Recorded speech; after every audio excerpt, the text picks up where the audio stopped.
இன்றைய நற்செய்தி, நீ என் பார்வைக்கு அருமையானபடியினால் கணம் பெற்றாய். ஏசாயா 43:4. ஆண்டவர் இயேசுவின் இன்ப நாமத்தில் அன்பின் வாழ்த்துகள். நம் ஆண்டவர் இன்றைக்கு தம்முடைய அருமையான வாக்கு தத்தத்தை தந்திருக்கிறார். நீங்கள் அருமையானவர்கள் மாத்திரமல்ல, ஆண்டவருக்கு முன்பாக கனம் பெற்றவர்கள். இந்த உலகில் அநேகர் மனுஷரிடமிருந்து கனத்தை தேடுகிறார்கள். ஆனால் மெய்யான கனம் தேவனிடமிருந்து மட்டும்தான் வருகிறது. மனிதர்கள் நம்மை மதிப்பதில்லை என்று கவலைப்பட வேண்டியதில்லை. தேவன் எப்போதும் நம்மை அருமையானவராக காண்கிறார். அவர் பார்வையில் உங்களுக்கென்று தனித்துவமும் மதிப்பும் உள்ளது. தேவனிடத்தில் கனம் பெறுவது என்பது தேவன் உங்களுக்கு அருளும் பரிசாகும். தேவன் உங்களை அருமையான பிள்ளையாக பார்க்கும்போது உலகத்தின் அழுத்தங்கள், குறைகள், தோல்விகள் எதுவும் உங்களை சேதப்படுத்த முடியாது. ஆண்டவருடைய அன்பின் பார்வை உங்களை முழுமையாக கனம் பெற்றவராக மாற்றுகிறது.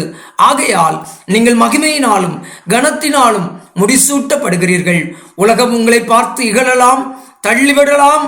ஆனால் ஆண்டவர் உங்களை ஒருபோதும் தள்ளிவிடவே மாட்டார். உங்களை மேன்மைப்படுத்துவார். நீ என் பார்வைக்கு அருமையானபடியினால் கணம் பெற்றாய் என்று சொல்லி இந்த நாளிலே உங்களை ஆசீர்வதிக்கிறார். அவர் அண்டை செல்லுங்கள், அவர் ஆசீர்வதிப்பார். May God bless you.